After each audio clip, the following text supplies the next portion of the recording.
Hi folks, my name is Dave and welcome to my video series on Jordan and Israel. We just got back from a tour from those two countries and it was awesome.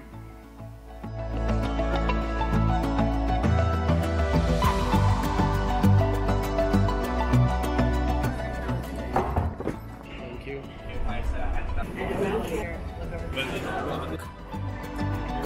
So getting there, well, that's half the fun, right?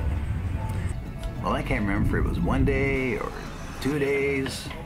It all gets blurry in there somewhere, but eventually I do recall crashing in at the hotel sometime late at night and waking up to this, our first view of Amman.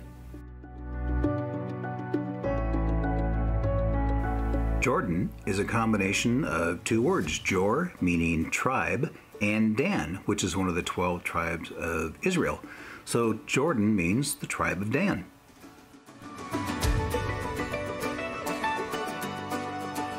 %40 of the entire population of Jordan live in Amman.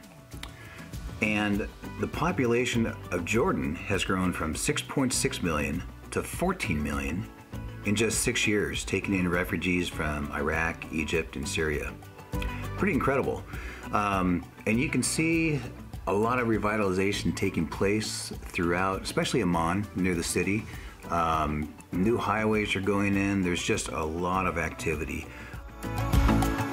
Well, as you can imagine, there's a lot of desert in Jordan. In fact, 76% of the country is desert. But get this, there's enough water under the desert today to last for 70 years. What? Okay, here's a couple of trivia answers for you. The current king is King Abdullah II, and his father, King Abdullah, established Jordan back in 1921. The olive tree is a national tree, and the #1 export is tomatoes. And they actually export Granny Smith apples to the US. I don't care who you are, you did not know that. Our bus has taken us to the lost city of Petra. It's about a 3.5-hour bus ride from Amman, and that includes a little shopping along the way. Now, if you're a tour guide and you've got a captive audience for 3.5 hours, you can tell some great stories. So here's one I learned from James. We saw shepherds leading their goats, sheep, and camels along the roadside throughout our bus ride. So how do you find water for them? Well, let's go back some 3,300 years to the time of Moses. Now, the Wadi Desert in Jordan is famous for its sandstone mountains and rocks. And as you know, sandstone is very porous and it soaks up and stores water. So, finding water is as easy as cracking a rock open. In Exodus chapter 17, we find Moses and the Israelites just east of the Red Sea that Moses parted earlier with his staff. Now, the people were complaining that they needed water. So God tells Moses to take that same staff and strike a rock that he had directed Moses to hit. And of course, water comes pouring out. I mean, it had to be a huge river to supply 2.4 million people and all their livestock. So it was an incredible miracle. But the technique Moses used was very familiar to them. It was the old hit the rock with a stick method. Now that's important because that same scenario plays out in the book of Numbers, chapter 20. This time, God wants to show the Israelites just how awesome he is and instructs Moses to simply speak to the rock. So Moses takes his staff and hits the rock twice. Oh no! Moses' anger with the Israelites' lack of faith and his own lack of faith cost him, his brother Aaron, and that generation of Israelites the ability to inhabit the Promised Land. But God is an awesome God, and he did supply the Israelites with water just like the previous time. I have another good story coming up, but first we need to hit that souvenir store. Now this is a pretty big store and it had a lot of cool stuff in it, but you know, I like to sample the local cuisine wherever I go, so I mean, where else are you gonna find these, right? We are back on the road. Now check out the rebar on top of these houses. That is for when their kids get married, they can build their own houses on top of their own. That's cool. This modern day city of Petra is a pretty cool little town. You know, one of the things about being on a tour is that you're always on a compressed schedule. And I really wish we could have had more time here. This is just one of those areas where there's tons of things to explore.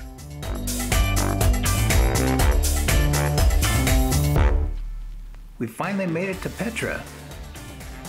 Now the entrance fee was part of our tour package, but the ticket we received said it was 50 Jordanian dollars, which is about 70 US dollars. Worth every penny. All right, so one of the things we learned was that if you don't want to walk the whole time, you can rent horses for $5, or they have a cart, a horse with a cart. That'll take 1 or 2 people for a total of $40. Now, the Chamber of Commerce in Petra would have you believe that this is a normal, tranquil path down to the treasury. In reality, it's more like this.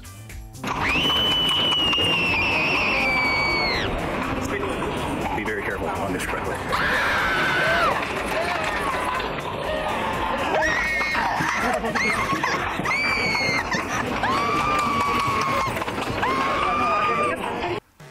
All right, I might have been exaggerating, but not by much. On this upper section, there are numerous ornate tombs where the rich people were buried.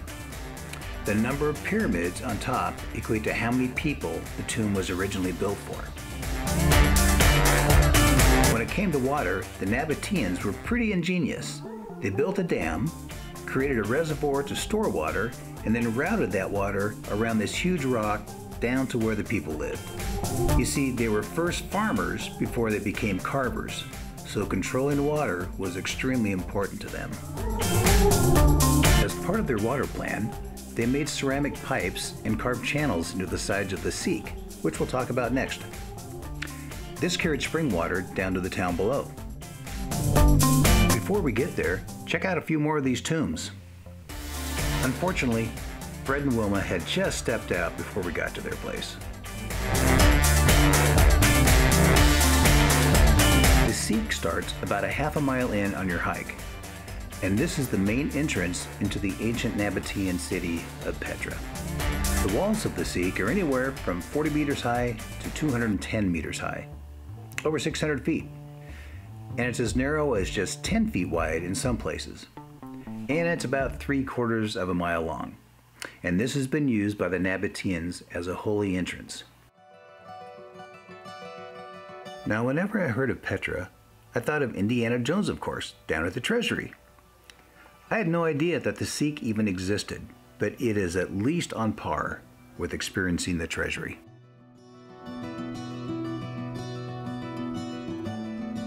The carvings, the idols, the stories told by our tour guide James was incredible. But if you were on your own, you'd probably see something like this and pass it off as just another broken statue. But listen to James bring this to life. Now, the camel feet, right there. The real ones. The stomach of the camel right there. That's the hump, the neck and the head. The second man right there in the back. That's his left hand, that's his feet. The second camel right there. Look at the hump, it has like a little square on it. These are the idols they used to transfer on these caravans. And as long as we're transferring idols, so you have to have another one coming up.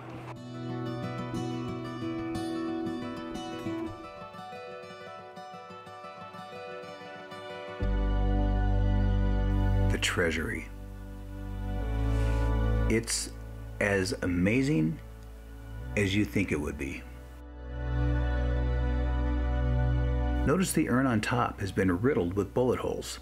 It's believed the Bedouins thought this urn was full of gold, so they were trying to break it open. That's how it got its name as the treasury. Most likely, it was really a tomb for a Nabatean king who ruled between 9 BC and 40 AD, overlapping Jesus' time on earth. There are 9 idols carved into the treasury, including the god of victory called Nike. Now, there's a rumor about a company selling products in the name of an idol god. Like that would happen.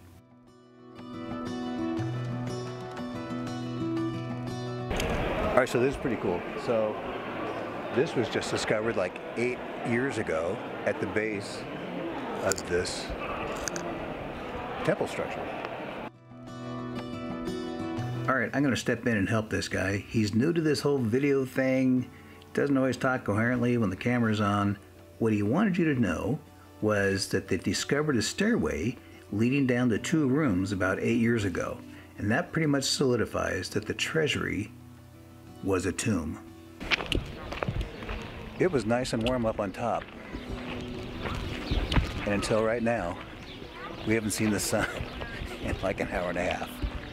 And it has gotten cold. Oh, it feels so good. Oh yeah. What surprised me is that getting to the treasury wasn't the end prize. It's just the beginning. There is not enough hours in the day to explore this area. For example, you can see the Colonnade Street, the Great Temple, the Monastery, the Royal Tombs, the Street of Facades, Uneshi's tomb, the Urn Tomb, tons of other tombs. And they gave us 35 minutes to do it all.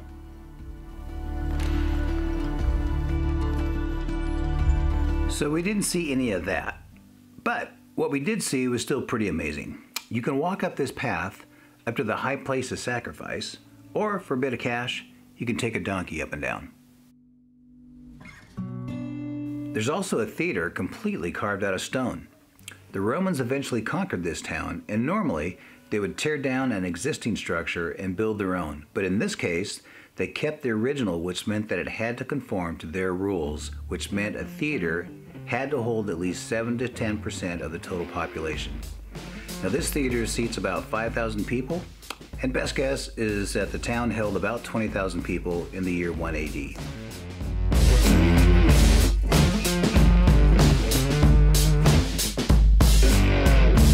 Heading back up the Seek, we found new wonders like this rock formation that looks like an elephant from the front and a fish from the side. So I called it Elefish. And I heard somebody else named it Gerald, so then I thought we should just call it Elefish. Oh, no. That is way too easy. At the top of the Seek, there's a great little outlet where you can sample frankincense and myrrh. They also sell t-shirts, jewelry, essential oils, and ice cream to power you the final half mile back to the visitor center.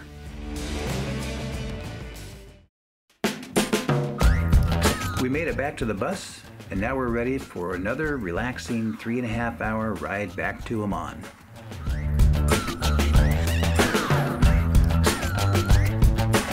I'm looking out the window, reflecting on the day, taking in all the amazing things we've experienced, when all of a sudden, James pulls the bus over on a dirt road, jumps out, and leaves us.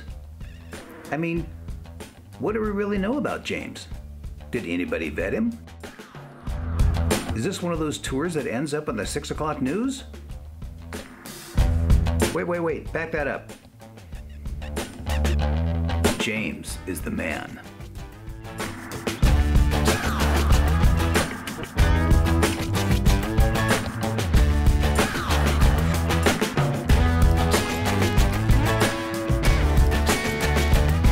While in Petra, we learned that this area is where the Edomites used to reign.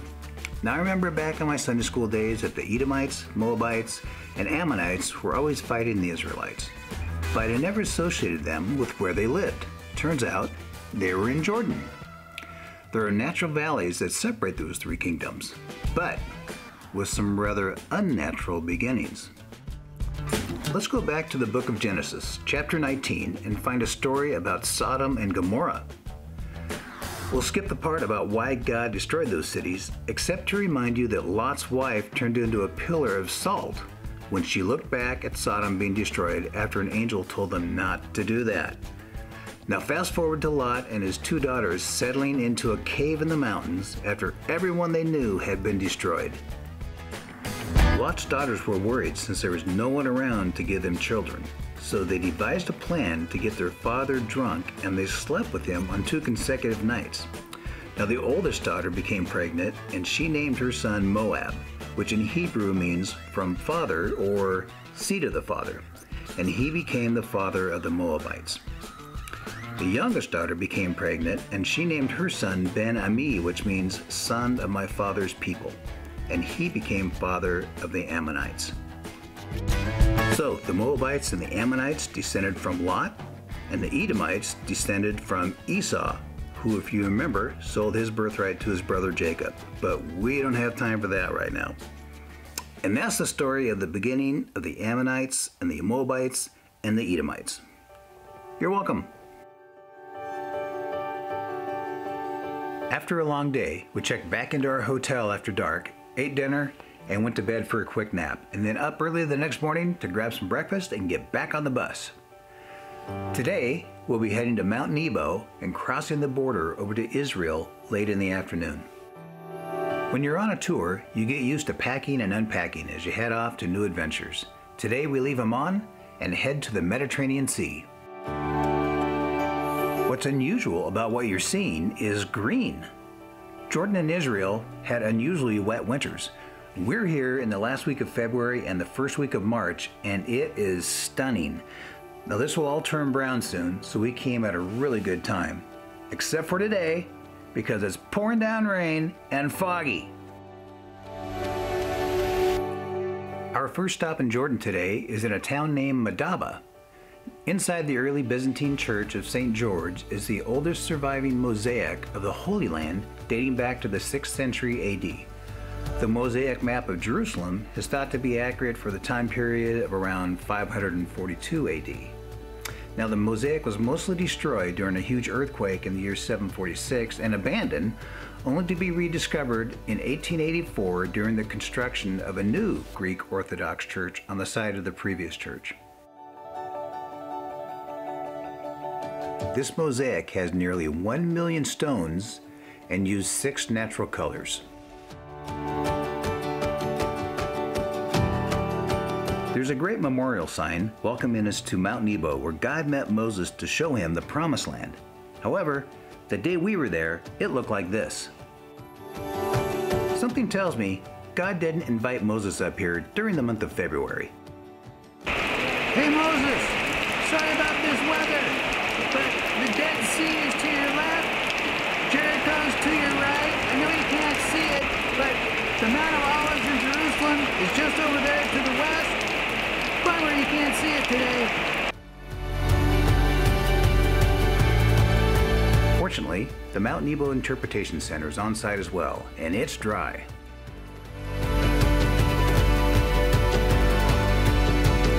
In the 4th century, a small monastery was built by Egyptian monks on the mountain peak in memory of Moses. The monastery was reconstructed in the 5th century into a basilica. Today it contains incredible Byzantine mosaics dating back to the year 530. Now my Greek Urban Dictionary tells me that basilica means I like a room with 2 sets of columns. There were 3 separate churches besides the basilica under one roof. There's an adult baptismal in the shape of a cross in the church on the left of the basilica, and a children's baptismal in the church on the right of the basilica. Most children died during their first year back then, and the church wanted them to die as Christians, so they built a baptismal just for the children. That theology may not make sense today, but that was their reasoning.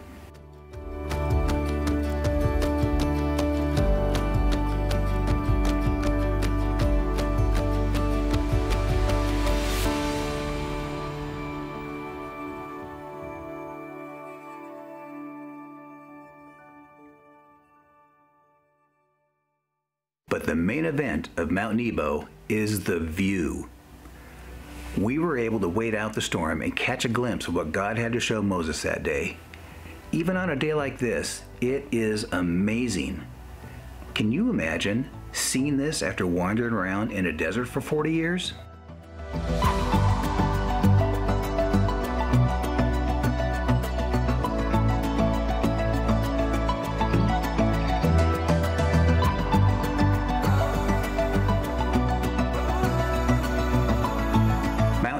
Is a great example of how God wants to bless us. He doesn't do anything halfway. God didn't show Moses a patch of land at the bottom of the mountain. He gave Moses everything he could see, the Promised Land. We saw examples of this throughout our tour, and I can't wait to share more of these with you.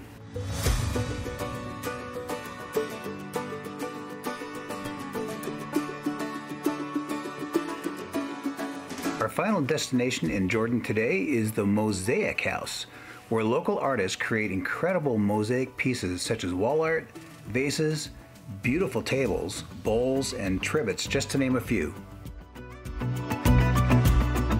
They use 4 natural stones found in Jordan: granite, marble, limestone, and basalt. And they can use up to 26 natural colors. Artists begin designing their projects on a piece of cloth, and then they build a frame around that, and then they begin cutting stones into the shapes that they want. Now the side you're seeing here will actually be the back side of the design. Once the artist is satisfied with their project, they then form a glue with white cement and sand and apply a thin layer over the top. Now the cloth they first designed their project on is still stuck to the front, so they use hot water and vinegar to peel it off. The final step is to fill in the gaps between the stones with a grout. This design is called the Tree of Life, and there are many variations of this piece throughout the store. Now the value of a mosaic piece is determined by the size of the stones. So the smaller the stone, the more detail is created, and obviously the more labor needed to complete. This is super high quality craftsmanship, and their prices reflect that. So if you want a beautiful mosaic table to take home, just remember to bring some extra Benjamins along.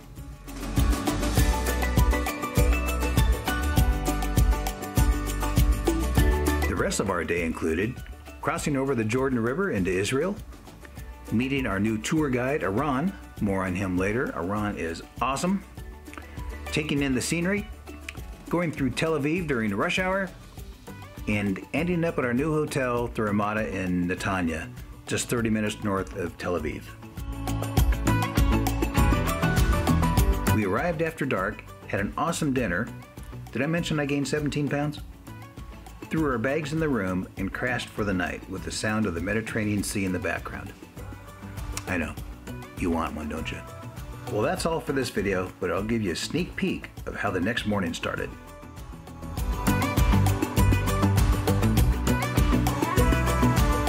You have got to come back for that. Until then, thank you for watching. If you like this, give me a thumbs up down below, subscribe to my channel, and we'll see you next time. Thanks, bye.